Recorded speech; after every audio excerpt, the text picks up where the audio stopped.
Should I stay as co-host, Jen? Or should I reclaim host or just leave it? Yeah, you can leave it. You Okay, have. I'm just going to close that window. Okay, thank you. I'm going to start.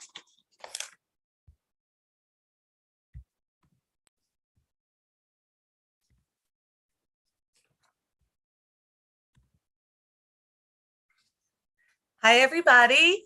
Welcome to tonight's webinar. My name is Melissa, and I'll be doing our presentation this evening on the magic behind the methods of ABA.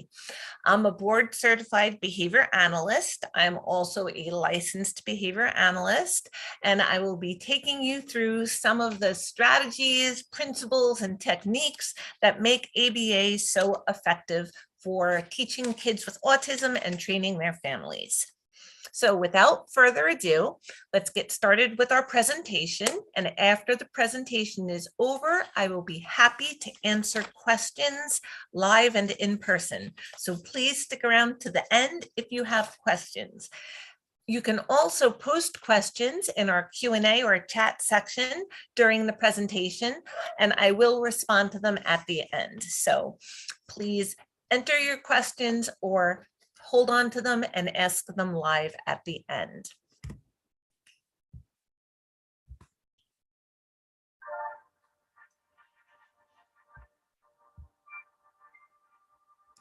I remember when I got pregnant with my daughter, I felt so grateful and so blessed. My life up until that point had been pretty rocky. I'd had a lot of bumps and bruises along the way, and I finally thought that I was turning a corner and God was blessing me with this beautiful gift of a child. And I just, yes, finally something was going in my way. And then when she was born, she was just absolutely perfect. I had all of these dreams and expectations for her. I thought of all the things that I thought she was going to do.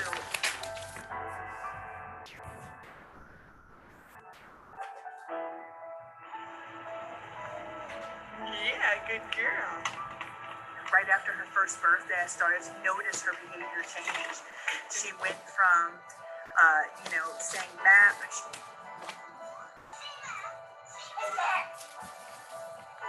She was obsessed with Dora the Explorer, Mama, Dada. She was saying it all. Good girl, say map. Hit all of her milestones up to that point. She walked at 1. She was eating solid. She just, she looked really good. And then I just remember her. It felt almost overnight or very quickly where her demeanor just changed. She went from this super happy baby to crying and tantruming, just frustrated all the time. And I remember saying to my mom one day during one of these tantrums, like, where did my happy baby go? But I didn't think anything past it. I think I was kind of not ready to fathom that something could be off, even though maybe the telltale signs were there. Cheerios? You want Cheerios? Okay.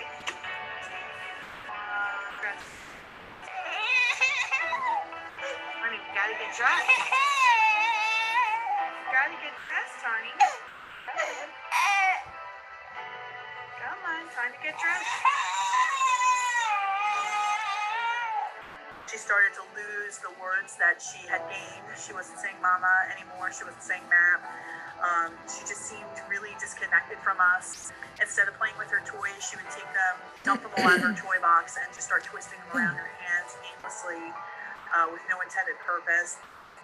She was really kind of in denial about it. And then I remember one day we were in the middle of a store, and then all of a sudden out of nowhere, she just started screaming and yelling like somebody had slapped her. I don't even know what the problem was, and I was so mortified. I didn't even know what to do. I was so scared. I literally just left the half full cart in the store, picked her up, and just ran out of there. I never went to that store again. I just didn't even know what to think, and that was probably the first time it really kind of stung for me that maybe something is wrong.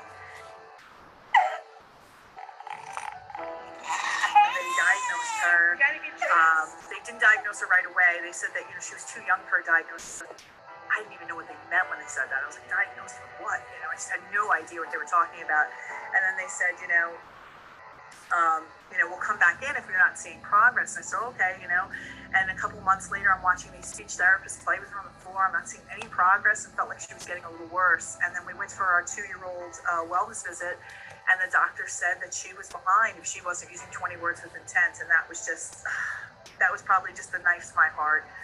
At that point, I really couldn't deny that something was up with her anymore. So then I called the county back in, and then she was diagnosed on the spectrum. And I remember that day, and it was worst days of my life. It was my darkest hour. I could easily say that.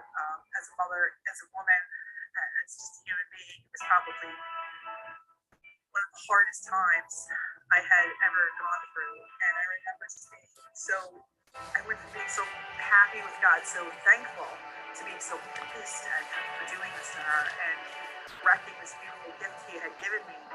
And for a while there, I struggled. I struggled to figure out what this meant, or what we were going to do, or how this was going to define her. All those dreams I had for her future were just completely shattered, and I had no idea what was going to happen next. And I went from just hopeful to just complete blank when I thought about the future. One night I was thinking, I'm going to die one day, and who's going to care for her like her mother? And something about that thought just snapped me out of my depression and my anger and my fear and said, listen, we got to get to work here. I promised that when she was born, I was going to be the best mother I could be to her. And that promise hasn't changed. In fact, it should mean more now than ever, not less. She needs me now more than ever. And I didn't know at the time what we were capable of, or what having those changes, that mindset shift for me was going to do. But I wanted to know that at the end of every night, I could look myself in the mirror with confidence and say, did you do everything you could, Michelle, to give her the best possible life? And if the answer was yes, that was a good day. And I wanted the answer to be yes, 100%. And no matter where the cards fell, I know I could leave this earth saying I gave her everything I had, no regrets. And as I've navigated this world with her and walked away that day after having that thought, I really just grabbed the bull by the horns. I became her fiercest advocate.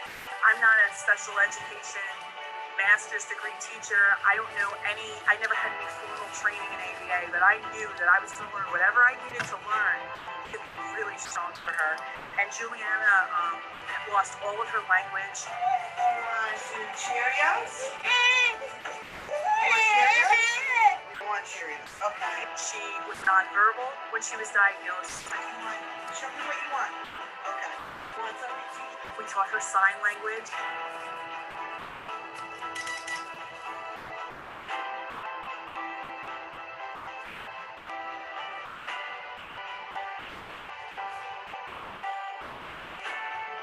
Show me. Juliana, show me. Good girl. Then she went from sign language to word approximations. What? Okay, give us a moment. Then she started to speak. Say, I did it. She went from the most restrictive preschool environment. She was in the 614, most restrictive preschool, special education preschool environment you could be. Your name is Jana. Good morning to you. Your name is Jana. And how do you do? Hi, Juliana. To now, where she is almost 8 years old. She's in the second grade class in Gen Ed integrated class with the computers. She speaks beautifully now. What did you like about the troll experience? I like when they made like coffee. And I like that they know like touch the paper. She has a personality. She has conversation skills. There's still things that we need to work on, but for the most part, her future went from lack to now having possibilities. And none of that could have happened had I not kind of gotten out of my own way and really hit the ground running and started to take action for her. And I can't say that I can do that for every parent I coach. What I can tell them is I will have them feeling like I did, looking myself in the mirror, you looking at yourself in the mirror and saying, I was everything I could do for her today. I have no regrets. And whatever happens, happens. It's really for us as parents to know we fulfilled the duty that we promised when we had these children. best versions of ourselves to live, to raise children. I've helped now hundreds of mothers, coach them one-on-one to do the same things I did, to help them to be strong, to help them to craft plans where we're seeing constant progress. This is what I want to do. I want to give you the chance that Juliana's had. I want to give you every opportunity for your child that has. Dear Juliana, today we will live a day full of happiness, many great memories to get, and great times. I hope you will remember. Happy birthday, Love King. Ah, that's such a great video. I love that video. Always has a happy ending. It's so good. So let's talk a little bit about why you guys are here, because you want to experience that same kind of success, right? So let's talk a little bit about how we can get there. Some of the reasons I know you guys are at this workshop tonight is because you want to hear your child speak. You want to hear them say, I love you, Mom. I love you, Daddy. You want your child to master potty training and be free of pull-ups forever. You want to go to parties or family functions knowing that your child will play with other children. You want to feel confident that you're doing everything you can to maximize the future for your child. You want to feel certain about what their future will look like. You want to feel peace at night, knowing that your child can take care of themselves when you're no longer with us one day. You want to take care of your needs and others, knowing your child is making incredible progress. That's why you're here. So let's talk about how to get there with a technique or a series of strategies, a science that has decades of research to back up its results and its effectiveness for teaching kids with autism and other developmental delays, other needs, as well as typically developing kids and adults and just about everybody. This is about the science of human behavior. We've just figured out how to apply it and break things down for kids that have difficulty learning the way many of us were taught when we were younger. One model fits all, keep up, or go to extra help, right? So in this model, it's all individualized based on empirical scientific results that have been proven over and over and over again through decades and decades of work. ABA, otherwise known as applied behavior analysis. The reason it's ABA, applied behavior analysis, it's applied because we focus on socially significant behavior. What that means is we focus on behaviors that are going to matter to you and your child every day, right now. I can remember being in high school and sitting in algebra class and thinking to myself, why am I learning this? If I'm not going to be an engineer or an algebra teacher, I'm never going to really use this. Why am I studying this? And usually the answer was to teach you to think, to teach you to reason, to teach you how to figure things out. It's not really about the algebra. It's about the processes behind it and the reasoning and the thinking. That is the exact opposite of what we do. We work on practical skills that your child needs to use today and needs to practice and still use tomorrow. So that's what we mean by applied socially significant behavior. We address behavior.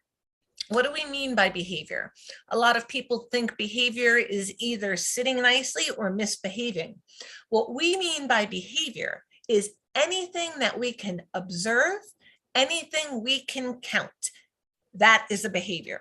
So greeting somebody, imitating somebody, asking for things, those are all behaviors.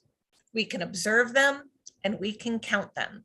If we can observe them and we can count them, we can measure them and we can change them.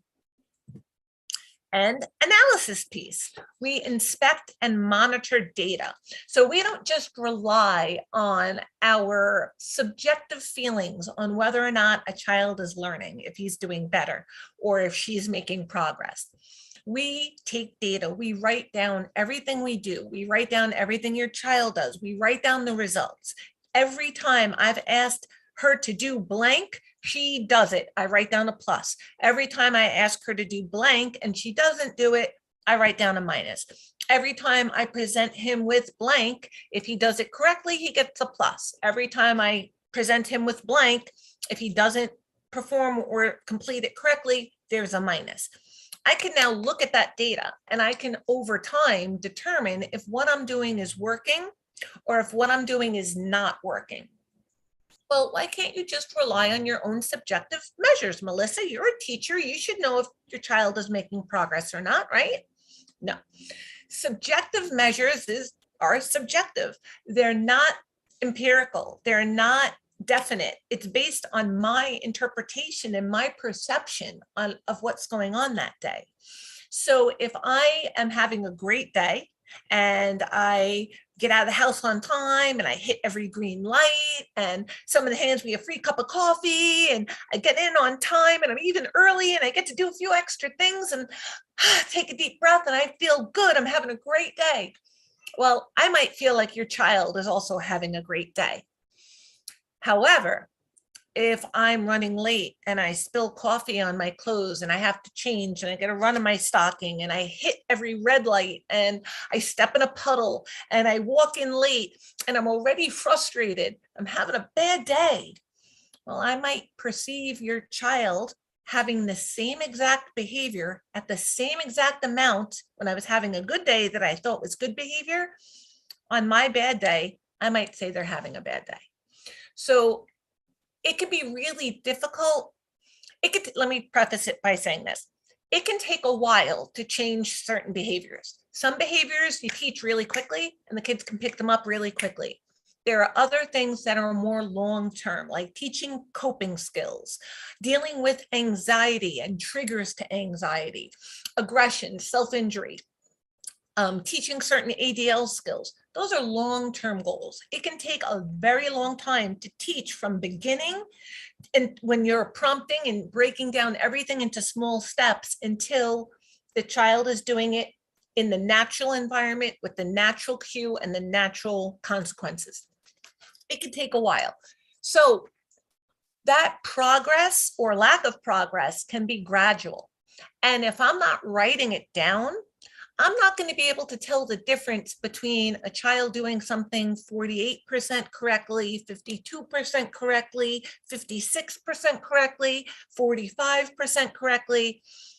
I'm not going to be able to really tell the difference with slight changes like that without writing it down and looking at it over time. I'm just not going to, nobody's going to be able to do that. So if I write it down, I can really look over time and see, is this intervention working for this child? Are they learning what they're supposed to learn? Are they replacing the behaviors they're supposed to replace? Is the self-injury going down? Is the communication going up? I can look at the data, look at the numbers, look at the graph, and I know. I don't have to assume, I don't have to perceive it. I can see it. It's working or it's not working. If it's working, I want to continue with it. Even if it's working slowly and that data is going up slowly but surely, I don't want to perceive that it's not working and stop an intervention that's working, just working slowly. And if this intervention isn't working, I don't want to continue doing it and wasting your child's time. They don't have time to waste, right? We need to catch up from being behind. So we actually need to learn more in one day of school than any other kid has to learn who's not catching up from a delay. Otherwise, we'll always be this much behind, right? So we actually have to expect more from our kids.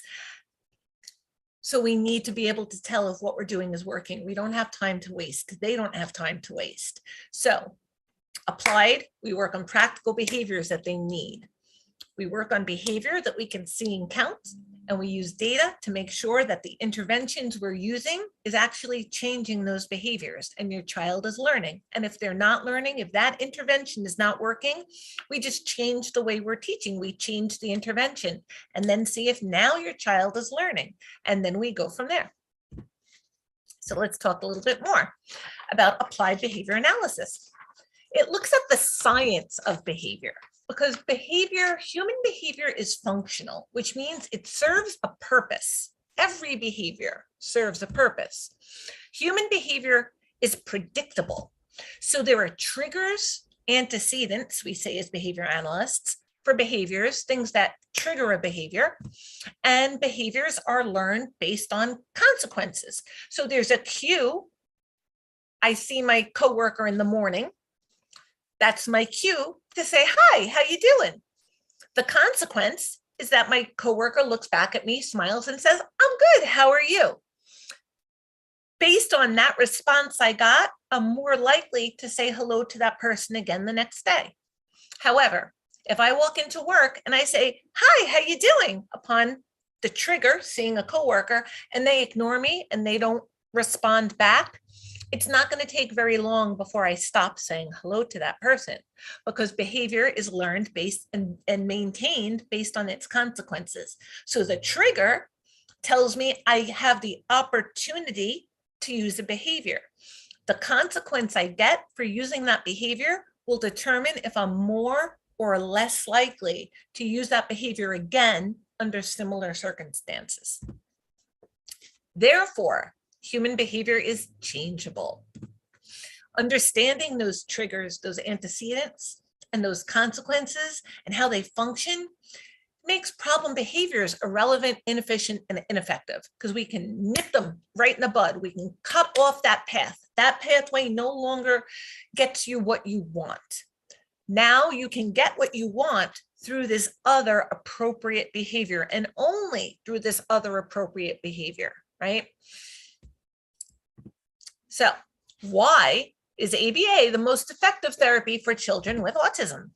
Well, it's positive. It utilizes reinforcement, contingent reinforcement, which means you will, if and only if you do X, then Y will follow. If X does not occur, Y will not follow, because the only way you get to Y is if X occurs. So that's contingent reinforcement. It's that if-then statement, and you have to mean it. You say what you mean what you say. So if I say, if and only if this happens, you will get this consequence. If that doesn't happen, you don't get that consequence. And if it does happen, you do get that consequence. That's reinforcement. It's positive. It tells the child what they should be doing. We use differential reinforcement. Differential reinforcement means the payoff is proportional to the effort it takes to do the behavior.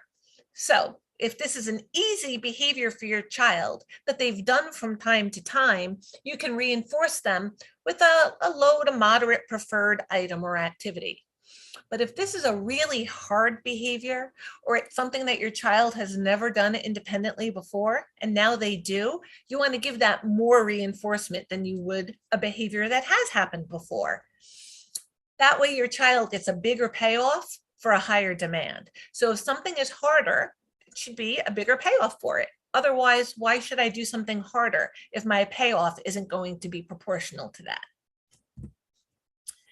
ABA utilizes systematic prompting and prompt fading. So we're not going to ask your child and expect them to do something, and they're only going to get rewarded if they do this thing, and we know they don't know how to do this thing, right? So we say, touch your nose, and if your child actually touches this organ on their face, this part of their face, then they earn a reward, say a chip. If I now say, touch your nose, and they touch up here, they don't get that chip. I know they don't know their nose. That's why I'm teaching it. So if I just expect them to kind of find where on I'm expecting them to do, like there are so many different things I could be expecting you to do with your hands, right? Or parts of your body that I could be expecting you to touch, that by the time they randomly hit on the nose, they're going to be frustrated. They're going to be turned off to this. This is no longer fun. This is hard. I would just help you. So if I say if I just say touch your nose, I'm now going to help your child bring their hand to their nose. And as soon as they make contact with this part of their face, I'm going to get excited and I'm going to give them something for it. That way they make the association between touch your nose, hearing that, doing this and getting something positive back in return, getting some positive feedback. Initially, that positive feedback might be an edible treat or an activity that they can do, but I'm always going to pair it with praise and enthusiasm. And over time, I'm going to give them more of the praise and enthusiasm and less of those tangible reinforcers, again, using differential reinforcement. Once this is no longer a new and more difficult behavior for your child, once I can start to fade those prompts back and your child can still respond to touch your nose by putting their finger on this part of their face, then I can start fading that prompt back and they'll still get reinforced until eventually I can just say it and they'll do it and they'll get their reinforcer. And now I only have to use this as a correction. If they happen to make an error, if they happen to be distracted, they happen to touch their mouth instead, until they're really fluent at it and they know it and they're doing it. So using this systematic prompting and prompt fading, all of the teachers are expecting the same thing. So if we weren't all consistent and I expected them to do this independently and you expected them to do this with help, they're going to get way more upset and frustrated working with me than they are working with you. And we're not going to understand why. We're going to say, well, why are they not doing it for me and they're doing it for you? So we have to be consistent. Utilizing this kind of a science, make sure everybody's doing the same thing the same way. That way your child figures out more quickly that when they hear the jumble combination of sounds that says, touch your nose, that this is the behavior I'm looking for. And they learn that through hearing, touch your nose, touching their nose, and then experiencing some positive feedback. Okay, I hope that makes sense to everybody. We use data-based decision-making, which we've already talked about. We write down everything that your child does, how they respond to every cue we give them. So we know whether to reinforce them or not, when to feedback our prompts, and if our interventions are working. And we break complex material into smaller, more teachable units for learners, like bite-sized chunks, right? So if I'm expecting a child to brush their teeth, as an example, and I say, Johnny, brush your teeth. You might be seeing that as following one direction, brush your teeth.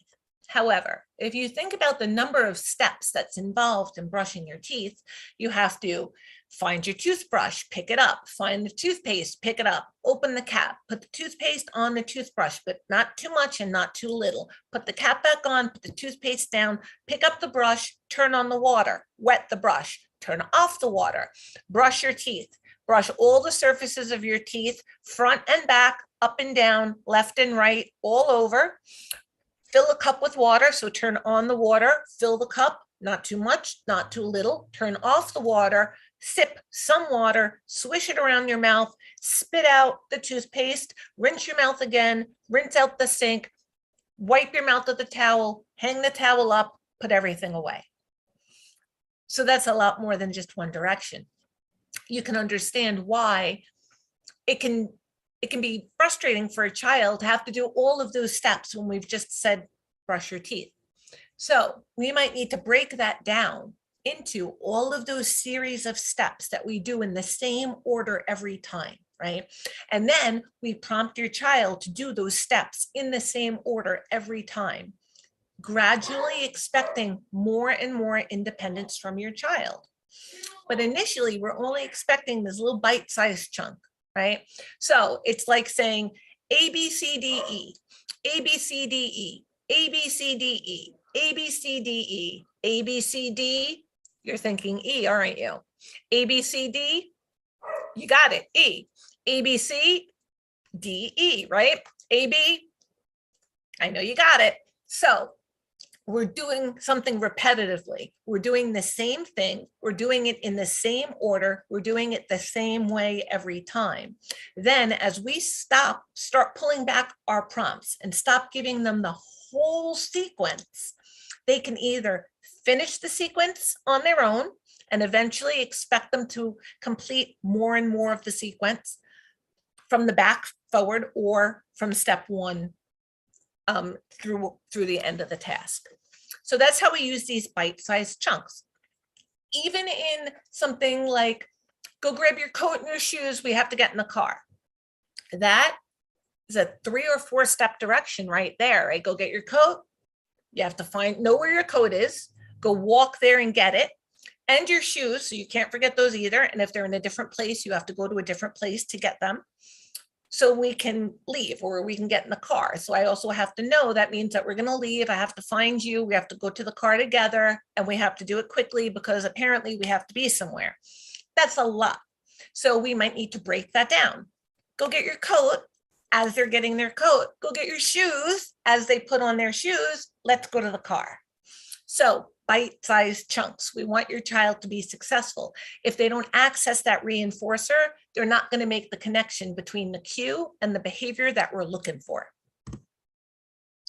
This represents a teaching method that is so versatile and so flexible and so adaptable that we can individualize it to meet your child's specific needs. So if your child is already following 2 or 3 step directions, if you're giving them the direction one at a time, we might now start chunking that together. For another child, we might be working on something completely different.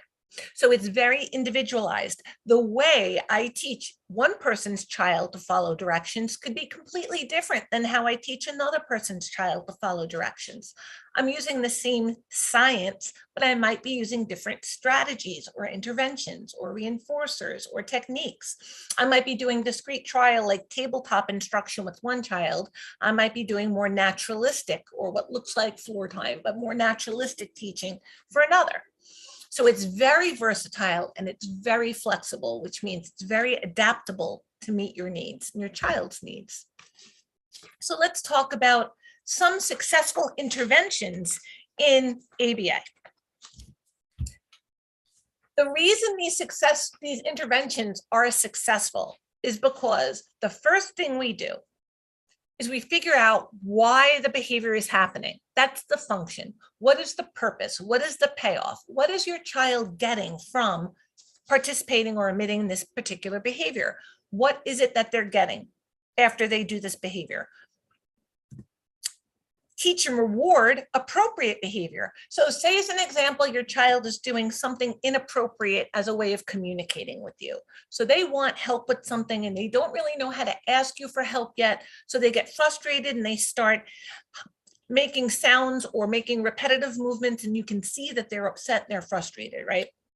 If you figure out why that behavior is happening, because they want to access something that they can't otherwise access, they want some tangible item that they can't otherwise get without your help, well, now you can teach them how to ask for help. So you could teach them to sign help. You could teach them to say, you could teach them to say help. You could teach them to say, I need help, please. You can teach them to point to a picture that says help on it. You can teach them to push a button on an augmentative device that says, help me, please.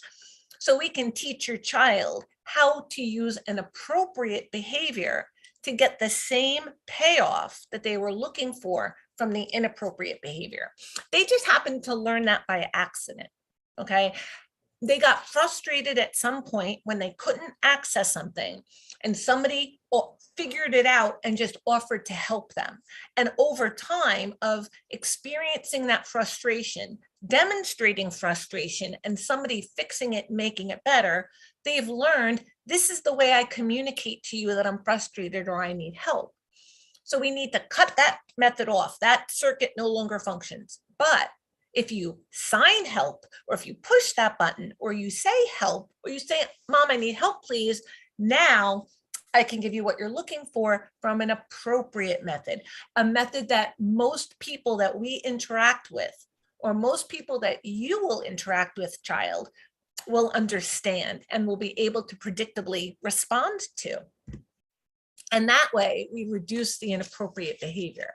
So if they're no longer getting help because they're hitting themselves in the head, but they are getting help when they sign help me, they're going to stop hitting themselves in the head, and they're going to be more likely to sign help me, because what they want is the help. They want the item, they want the activity, they want the snack, they want that thing that they're asking you for help for. So if hitting themselves in the head no longer works to get access to that item or activity, but doing this will. The only reason they're doing this is because it was reliably and consistently followed by help. So if this is no longer consistently and reliably followed by help, and this is consistently and reliably followed by help, they will do this when they really need help. You just have to be consistent. So ABA helps us figure those things out and implement them consistently and reliably. So your child figures out the rules we're trying to teach them, instead of these rules that they learned by accident that the rest of the world doesn't know. They don't know how to speak your child's individual language, even though you might. The rest of the world doesn't. So that's why we have to teach them these appropriate ways of doing it. So let's talk about how he got here. Our buddy, Ivar Lovaas, Dr. Lovaas, he did this study out of UCLA where he took children that were diagnosed on the spectrum with some severe autism symptoms. He exposed them to intensive hours of ABA therapy, like 40 hours a week.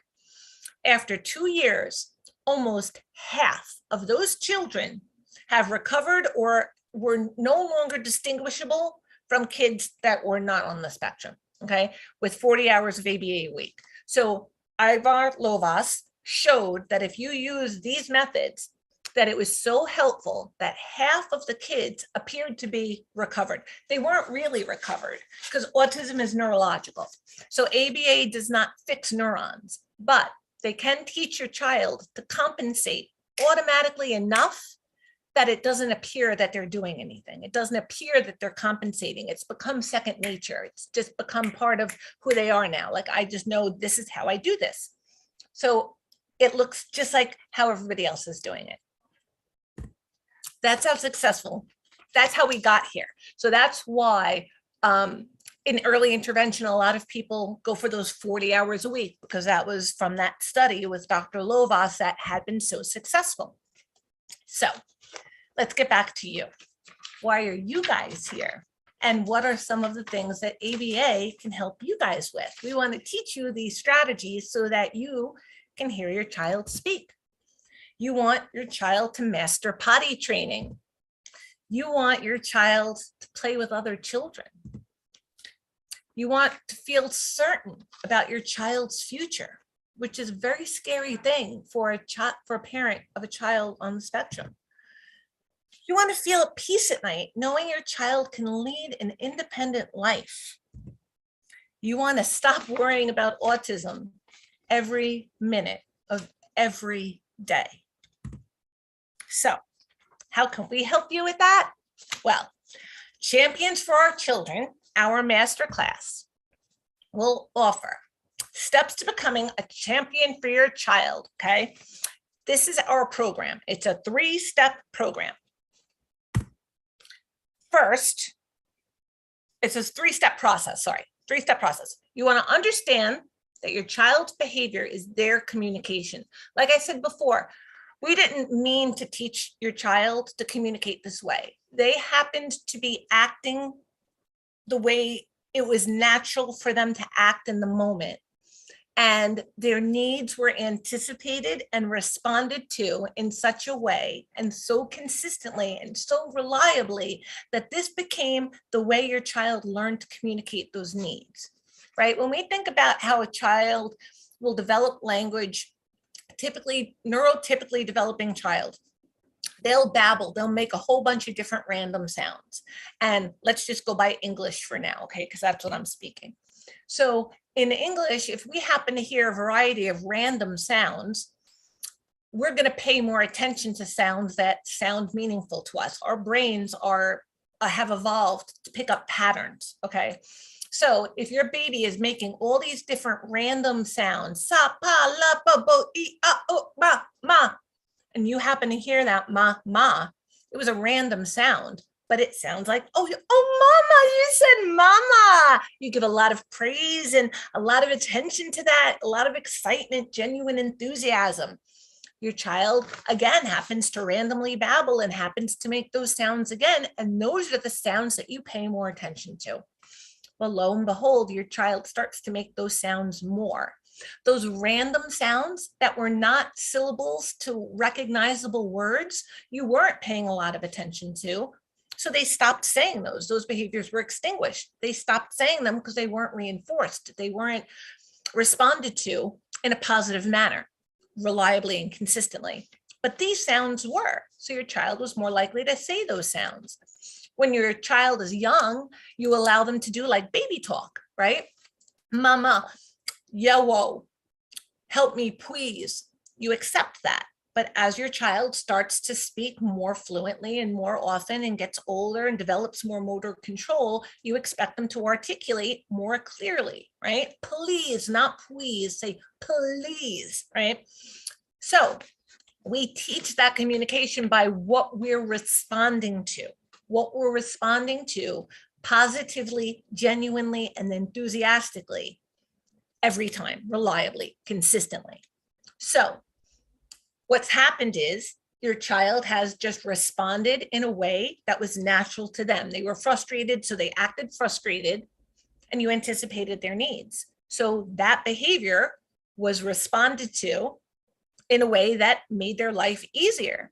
So they were more likely to do it again. They didn't know that this was different than saying mama, okay?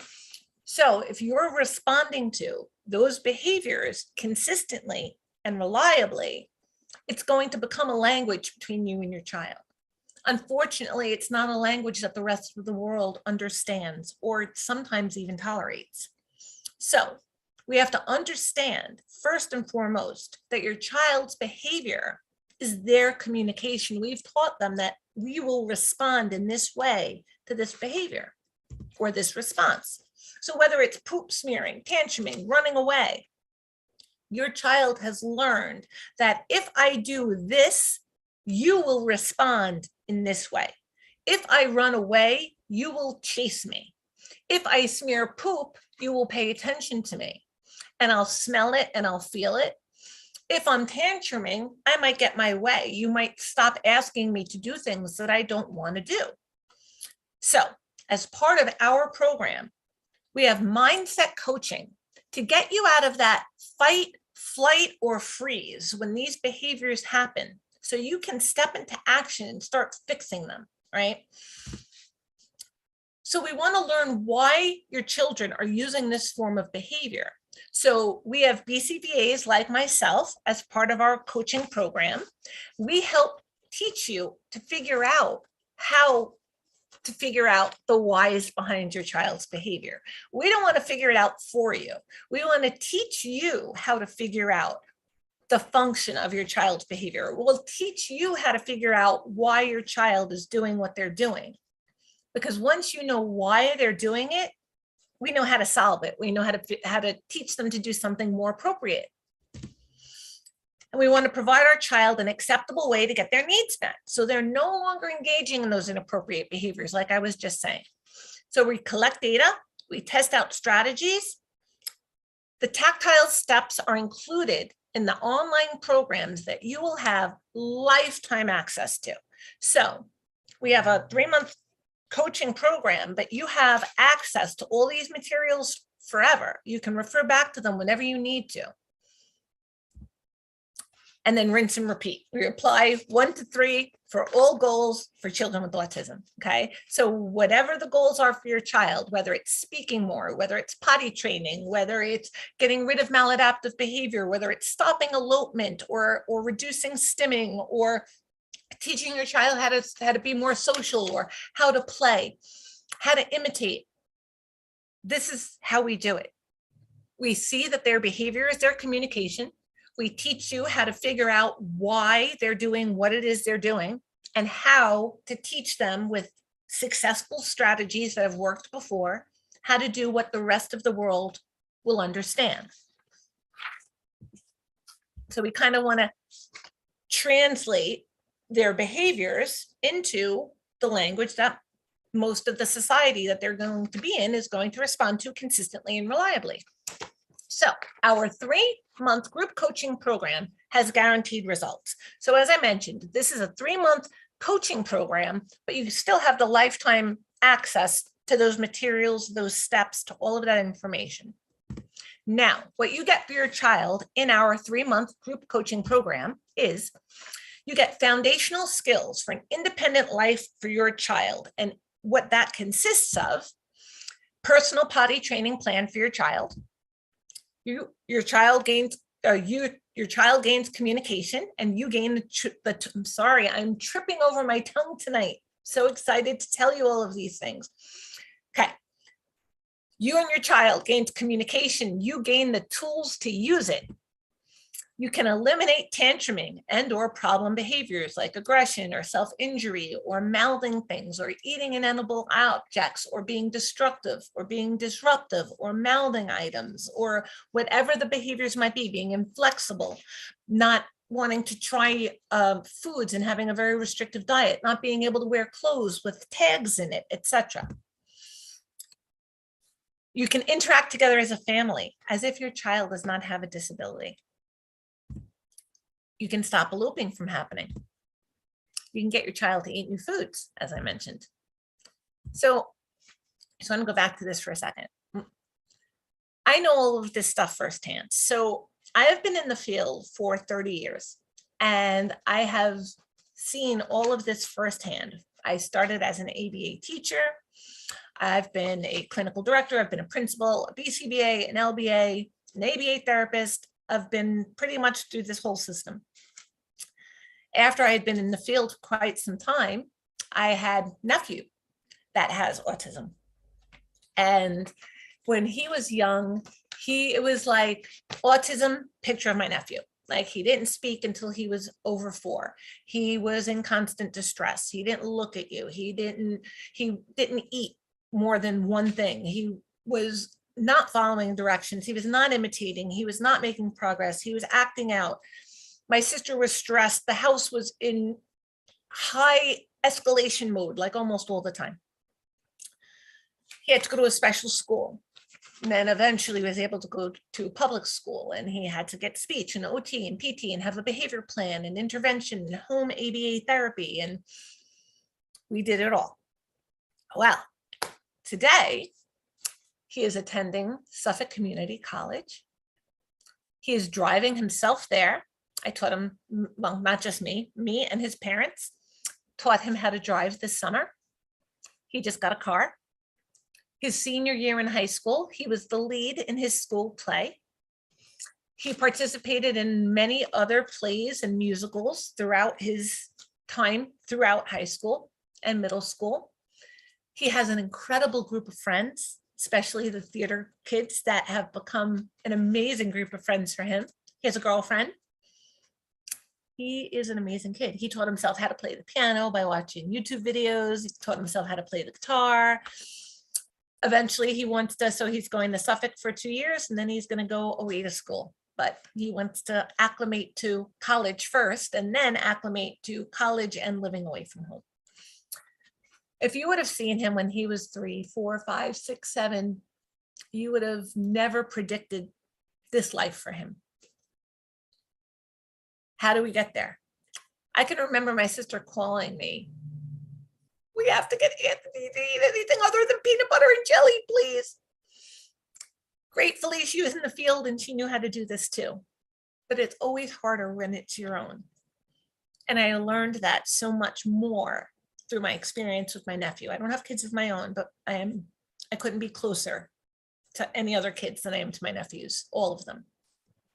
So experiencing this from the other side of the table really gave me an even deeper appreciation for how much ABA can change a child's life, the life of his family, his siblings, the whole household. Like it's like night and day. So not only have I seen this work from the BCBA or ABA therapist side of the table when I've seen all the progress that my students have made, I've seen it from the other side of the table with my nephew. And I couldn't be happier. That's part of why I'm so passionate about this program, because I know it works. I've seen it work. I've used with my own students and I've seen it with my own nephew, people that I love. So how do we do this? Okay. Part of our master class, we have a 3-pillar approach with guaranteed results. Remember before when I said it's a 3-month group coaching program with guaranteed results? Well, this is what we're talking about. The 3-pillar approach: education, coaching, and community. Now, your 3-month program and your membership option upon graduation, okay? Education, self-study course to which you have access for life. So you can go back and review all of these presentations and workshops and all of the information that's part of this self-study course. You can go back and review over and over and over again, however many times you need to, for life. It's all about you, getting you into champion mode, getting you past these roadblocks that have been stopping all of this progress before. Frustration, lack of knowledge, lack of community, difficulty with follow through, relying on habits that you've been engaged in for a long time, that's comfortable for you, that's comfortable for your child. When we're in distress, we don't necessarily think clearly, so we go back to what's familiar. This program helps you with that. We have all of the information to the self-study course, and we get you into champion mode together. And it's all about your child. We get them into forward momentum and we keep them there. No more regression. We keep moving forward. There's always another way, always another answer, always another solution to whatever problems.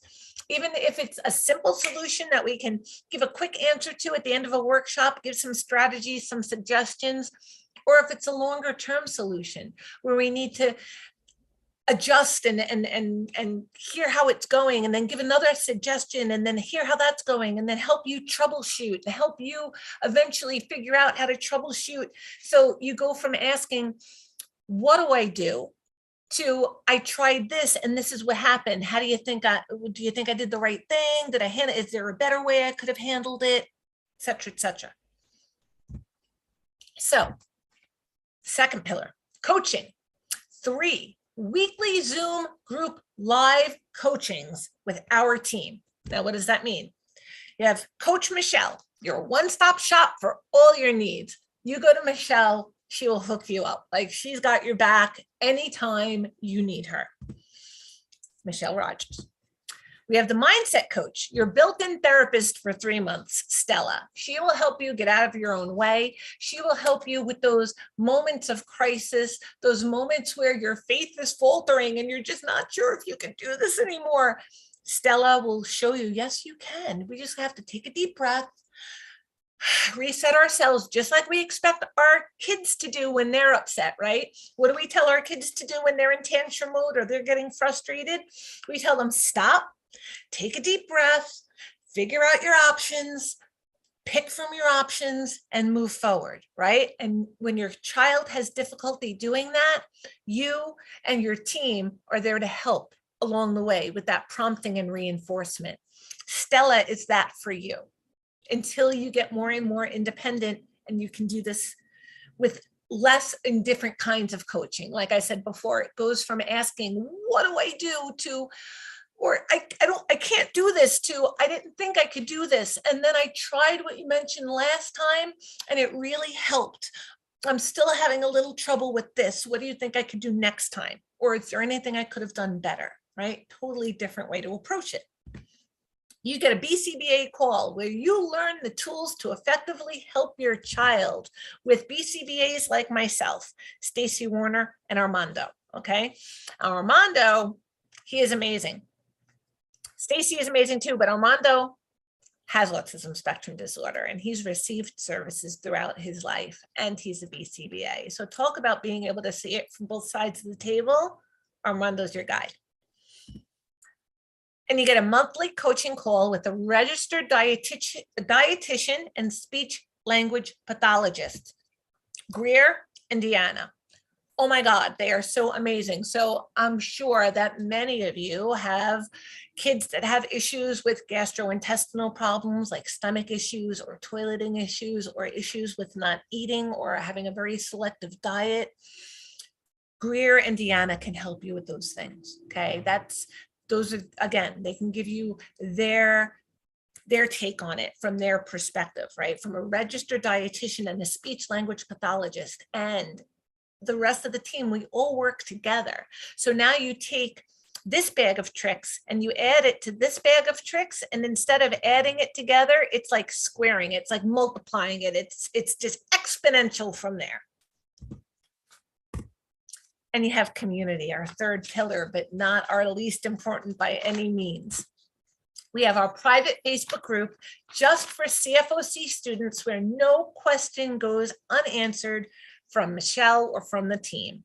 Sometimes the other parents will even jump on and say, oh, I see you're having, this is what I did and this helped me, or ask Greer about blank and she can forward this to you. So it's that community. You have people that understand what you're going through because they've been through it and are going through it and are having similar difficulties that you are. And you have access to the whole community as far as the professionals and the mindset coach and Michelle and Greer and Deanna. Like, we just hit it from every angle. So you're in a group of other parents in the program, and we monitor this group 24/7. You get questions answered. So in between all of these calls and all of these coaching and all of these scheduled presentations, right, things come up. So you can post on the Facebook group and boom, right away, you're going to get a response. You don't have to say, oh my God, I'm having trouble today. And the coaching class is on Thursday, but it's Saturday. And that's a long time to wait to ask my question and get some help. So you post on the Facebook group, you get your answer right away. So I would like to open this now as your host. I would like to open this. First, I'm going to take a look in the chat and see if anybody has posted questions here. So let's see. Not that anything is wrong with wanting the world to understand our children better, but we should definitely try and learn their world and adapt instead of trying to force them to conform to our normal world. I wouldn't want to stop or limit my child from stimming because that's a way of expressing himself. Okay, so I 1000% understand this, and I've actually had conversations about this with my nephew. We don't want to change who your child is. We want to open doors for them. This is about expanding their options, expanding their possibilities. So we want to teach them when and where it's appropriate. So while your child might engage in some stimming, and stimming is a way to calm yourself. So that means that at that moment in time, your child might be experiencing either anxiety or boredom or something like that. So stimming is a way to calm yourself and to take that anxiety level down a little bit, which of course, if your child needs to take their anxiety down, we don't want to prevent them from doing that.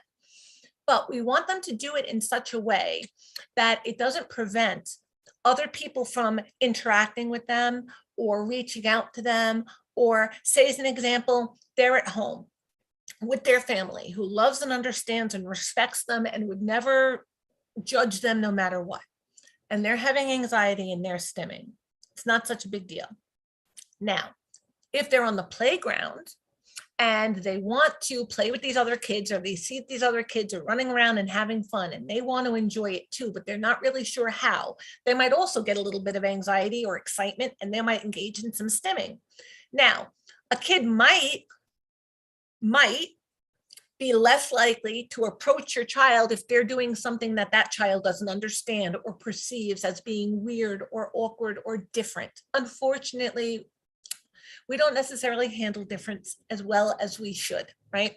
So especially for a child, if they're about to run over to your child and invite them to play or start talking to them or sit down next to them, and now your child does something that that child perceives as being odd, they might be less likely to interact with your child. Now you might say, well, then I don't want my child to interact with a kid like that. It's not that that's a bad kid. It's just that in the moment when there are all these options in front of me, again, I'm going to go with what's easy for me because I'm just a kid.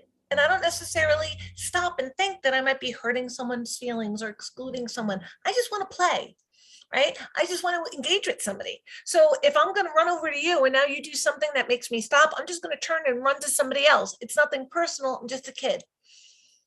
So we want to open options for your child. We want to make it so that they're engaged in behavior that's going to make it more likely that they're going to be included, that they're going to have those options and those opportunities.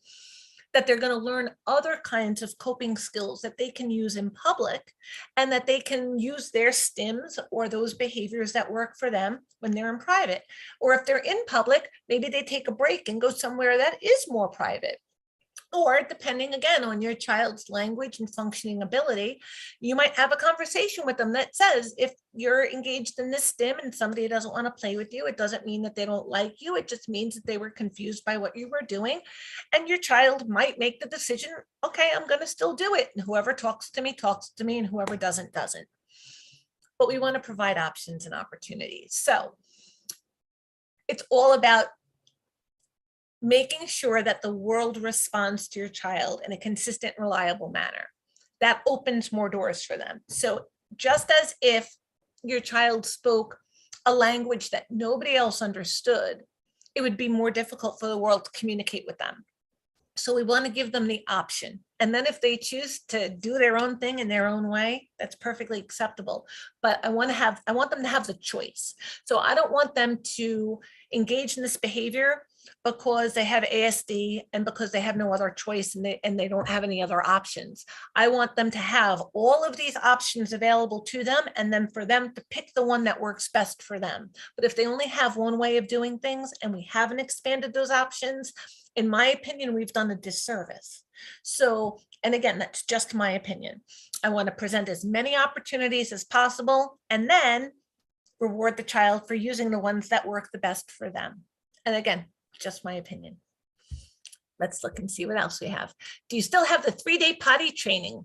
I do believe we have a 3-day potty training. I would book a call. So click on this link, book your complimentary call here, and you can get information on when the next 3-day potty training is scheduled for. Or you can you can email Stella at stella@michellebrodgers, I believe. But click this link, and the link in the chat box will work. So just click that and you can ask them about any upcoming programs, and they'll have all the dates and all the information for you. Unfortunately, I don't have that information at my fingertips right now. Let's see, my son is 15. He's on a waiting list for these therapies. I was told he could be waiting over a year. He wasn't offered therapy when he was younger, diagnosed with ADHD and on the autism spectrum at age 6. Sounds like my nephew. He has problems with eloping, and we're just told to call the police and they will take him to the hospital. Really at wit's end. I feel that we're running out of time. He's homeschooled due to the fact that he would run out of the school in middle school and no one knew where he was. The school didn't follow his IEP, and I feel we're just dealing with issues not resolved from when he was younger. I'm so sorry to hear that. Now, let me just say, as far as your school not following the IEP, that is a legal binding contract. And if your school is not following it, you have due process and legal recourse. Now, does that necessarily make up for the time that was lost? No. That's why we offer programs like this, so we can provide as much supplementary assistance as possible. We can help you with advocacy. We can tell you how to advocate in a meeting. We can tell you how to get some of these issues you're having with your school district resolved. We also do workshops on things like elopement. I've worked with a lot of kids that have elopement. I just did an elopement workshop just not too long ago, and I will be doing it again. There are a lot of other things that you could do for elopement besides just calling the police. There are visual supports you can use. There are auditory and visual things you can use. There are other things you can do besides just calling the police. There's Smart 911, where you can give them all of the information about your child in advance. So if you ever do need to call the police, all of that information is right available. Click on the link, book a call. That's a much bigger issue that we really can talk about in great depth and detail. So please, please, please book a call, because I would really like to help you with some of this advocacy and with some of the issues that you're having with elopement. That happens to be an area that I happen to be quite fluent in. Okay, here is the email address. Thank you. Stella@michellebrodgers.com or info@michellebrodgers.com. So if you are looking for information on any of the upcoming programs, workshops, etc., please email Stella or email at info@michellebrogers.com or stella@michellebrogers.com, and they will be able to answer all of your questions with all the specific dates and times and topics. Let's see, I am not residing in the US. Can I still participate in your program for my son? Absolutely. We actually have a lot of participants that are in other countries because unfortunately, we hear that over and over again, that there is not as much support for ABA in other countries. Actually, when I was working on my PhD at Columbia University at Teachers College, and my doctoral advisor at the time was opening an ABA school in Cork, Ireland, because there was like virtually nothing there. There was like no services there whatsoever. I believe he's also opened programs in a couple of other places, but I don't remember off the top of my head where it was. But there's definitely a lack of services. So yes, we can definitely help you. Book a call, be part of our program, and we'll be more than happy to help you and your child. My son would do all the best of his abilities to avoid eye contact with me when I try to place demands, especially when he wants something to be opened. I get frustrated because he won't say open please and would just let it go. But if it's something that he really wants, he'll say open please right away. Why and how do I deal with that? Okay, so one of the things we have to think about is how many things a child can really think about at one time. So when your child a demand is being placed on him, like he wants to get something opened. So he wants something opened. That means he's already a little frustrated. There's something that he wants that he can't get access to. So now that's going to escalate him a little tiny bit, like emotionally, mentally, and with anxiety. Okay. So now he's already dealing with some of this behavioral stuff and this frustration going on in his head. And he's got to figure out how to deal with this. Now, at the same time, you're placing a demand on him to say, open, please, right? And at that moment in time, he's not necessarily following your directive. We can only do one cognitive thing at a time. So we can only do one thing that we really have to think about at once. You could do things that are automatic or intuitive. You could do more than one of those at a time. Like you can walk and chew gum at the same time. You don't have to think about walking. You don't have to think about chewing gum. I mean, a little bit so you don't choke and you don't trip. But in general, they're associative tasks. You don't have to really think about them. They're intuitive. You can do them automatically. A cognitive task is something that you have to focus on and think about. So picture reciting the alphabet out loud and backwards. Okay, so you're going to recite the alphabet out loud backwards, and you're going to do the 7 times tables in your head from 1 to 12. Go ahead, do it now. Try saying the alphabet out loud backwards and doing 7 times. I'll make it even easier. Say the alphabet backwards out loud and count backwards from 10 in your head at the same time. Go. Okay, do the alphabet out loud forwards. Just try and say the alphabet out loud forwards and count from 1 to 10 in your head at the same time. Go. Hard, right? Not so easy. That could be what your child's experiencing. At this moment in time, he's trying to think about how to get what he wants. He's trying to listen to your direction, process your direction, follow your direction, deal with this frustration, deal with this anxiety, and not have a complete meltdown. That's a lot of things to focus on and pay attention to at once. So it's like overloading a computer and it freezes up, right? At that moment that the computer is frozen, you don't want to give it more tasks to do. That's just going to keep it frozen. It's not going to respond. You got to shut down, reboot, take some tasks away, and start over again. So at that moment in time, saying open please might be too much of a cognitive task for your child to do while they're frustrated. So pointing to a picture of open please or of opening something might be easier, and it's something you can prompt. So if he doesn't do it, you can't make him say open if he doesn't say it. But if he doesn't point to something, you can take his hand and put it on a picture or on a word or on a phrase and then help him. So he could see, oh, when I touch this picture, then you open it. Once he's touching the picture reliably, you can start fading your prompts back. So you're helping him less and less.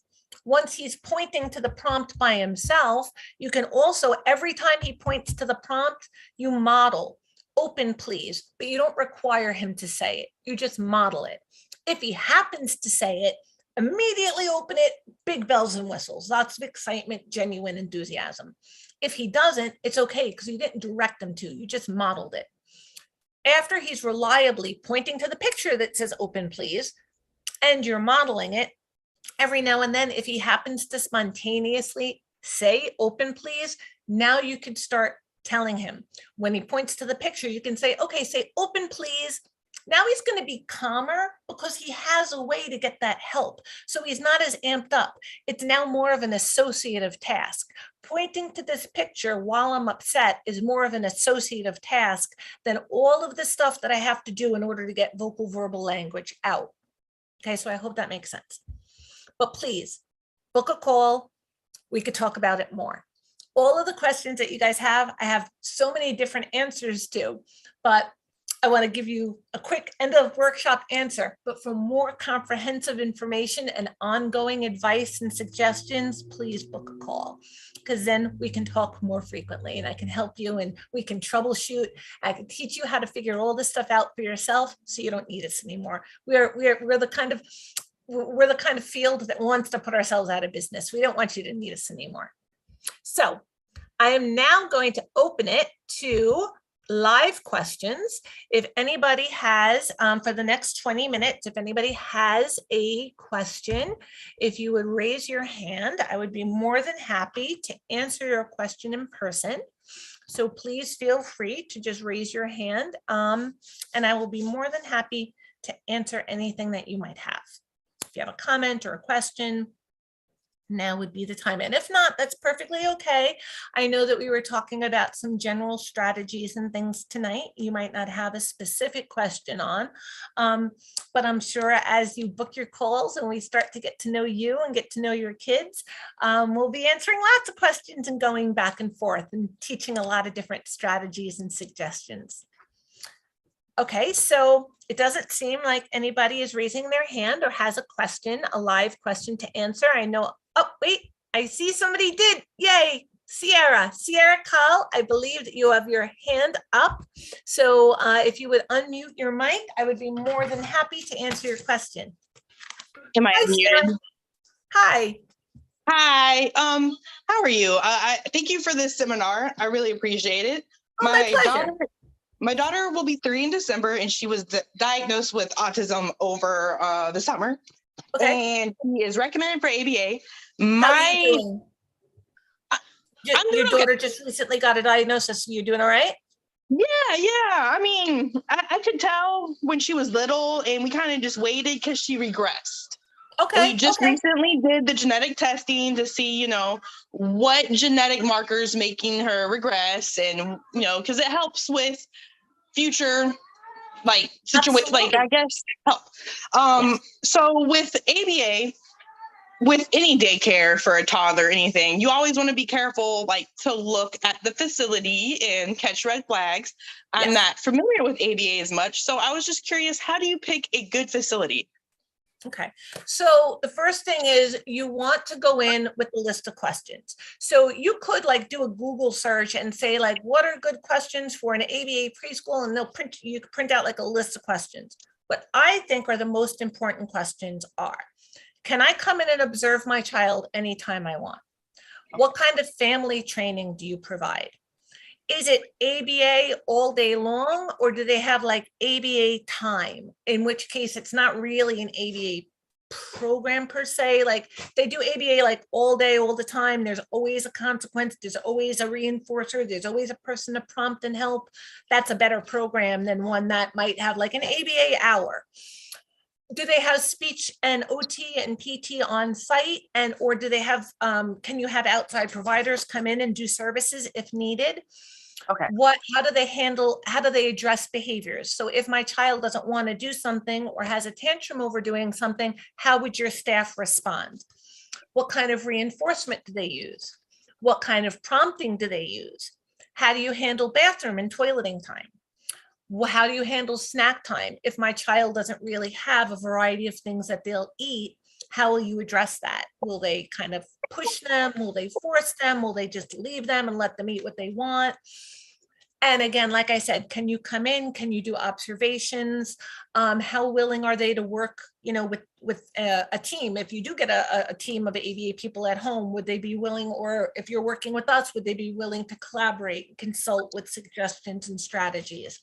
So the more flexible they are, the better. The more open they are to you coming in and seeing and observing and learning, the better.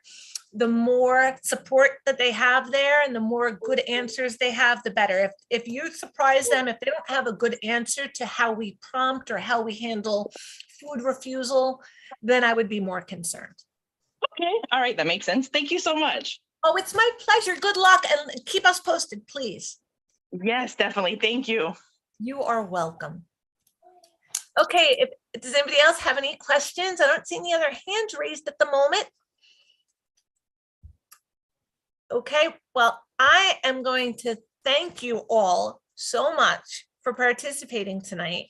Oh, wait, before I sign off, I see Latanya. I thought I had seen a second hand raised a moment ago. Okay, Latanya Lester, if you would like to ask a question, I am at your disposal. Latanya, you there? You just have to unmute your mic. And I'll be more than happy to answer your questions.